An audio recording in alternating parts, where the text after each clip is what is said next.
Hey guys, it's Arthur from My Sake Journey, where you and I explore sake together.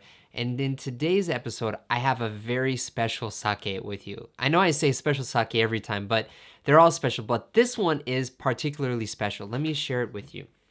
This one is called Amanoto, and the special thing about this is that this is Daiginjo Sanju Go 35. This is Daiginjo 35. What does this 35 refer to? Well, this 35 refers to the seimai buai, the original rice grain that's remaining. Remember, in sake, in order to give it that nice refined flavor, they polish the rice. They take off the bran and they take off things like they do with white rice. They just do it a lot more. And now regular common white rice has about 90% of the original grain on it, but this one is 35. It means it has 35% of the original grain remaining on it. It means they've polished off 65%. That's a huge amount. So what this means, because it's a daiginjo, is it's going to have a very focused flavor on a specific thing. It's going to have a much more pure flavor. So if you like sake that's focusing on one specific flavor, then you definitely want to go with this one. But if you like having a more complex flavor with a bunch of different tastes in it, maybe you want to go with one that has a little bit of a higher seimai buai. So now let's look at this one. So this is just a daiginjo. Also, the title of this is Amanoto, and Amanoto means door of heaven. Sounds really cool. Now, this is also from Akita, from Yokote City, same as other sake we've introduced on this channel. I'm introducing a lot of Akita sake because, well, I like sake from cold regions. I like sake from Akita, and I guess Yokote is a region that has lots of sake. It's really cool. Now, on the back here, let me share this with you. On the back here, they have a little bit of a description on here, and I know probably you can't read Japanese, so I'm going to read this for you. I'll read basically the general gist of it. So they say for here, they get rice from within 5 kilometers of the brewery, of the kura, of the place where they make the sake. So this is very, very local rice. They only use Akita rice. Actually, on here, I don't know where do they say it. So they don't say it on the front, but they just say it on the back. They say that they use Akita Komachi rice, 100%. So Akita Komachi is kind of the famous sake rice from Akita Prefecture. And so if you're going to get a nice Akita rice for sake, it'll be Komachi, and this uses 100% Komachi rice. So they get Komachi rice from within 5 kilometers of the brewery, and then they talk about the flavor. They talk about how it's a very light flavor with a very, very deep aroma.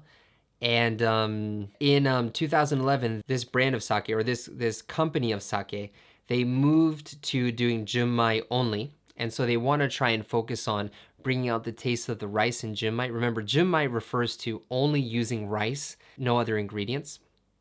So that's what they say here. But let's try this out. Let's see what the taste is like. So first, let's get a pour going. Okay, great. This is ginjo. Now, normally with ginjo and daiginjo, you're not going to see much of a color difference like you see in genshu or something like that. But let's look at this color here. All right, you can see this is a much more of a lighter color. It's much more of a purer color. It's closer to just being completely clear. And so, I don't know, it just looks really pure. So let's see and let's try and taste this together.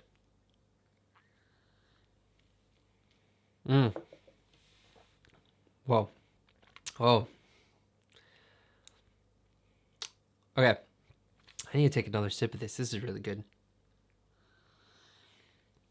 So what I really like about this one is right when you start, you get kind of like a fruity sweetness that comes over you. It's not too overpowering, and it's not like a sickly sweet kind of sweetness. You have this nice kind of fruity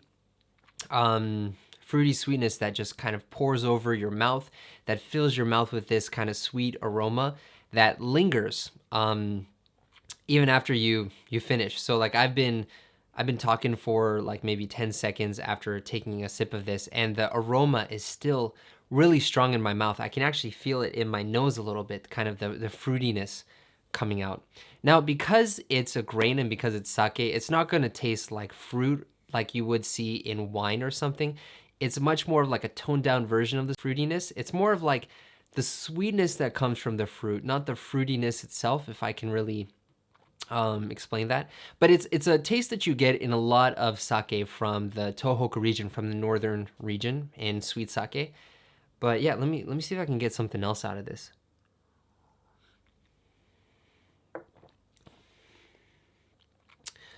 That's it. It's just really good. It really focuses on that sweetness that's reminiscent of fruit, almost a little bit like the sweetness from apples, like the aftertaste of apples a little bit. Not really the fruitiness, but just like the sweetness that stays in your mouth with that. But yeah, this is really good. I mean, this is Daiginjo, so it's not going to have a lot of complexity in it like what we had in previous videos or in some of my favorites. But this is great because that's what a Daiginjo is for. Ginjo and Daiginjo are meant to focus on a specific flavor profile.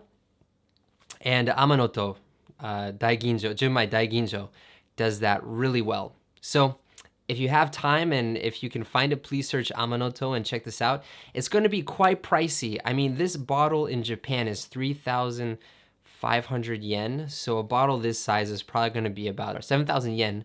It's going to be about $70 in the United States, but this is pretty good. So I recommend you check it out.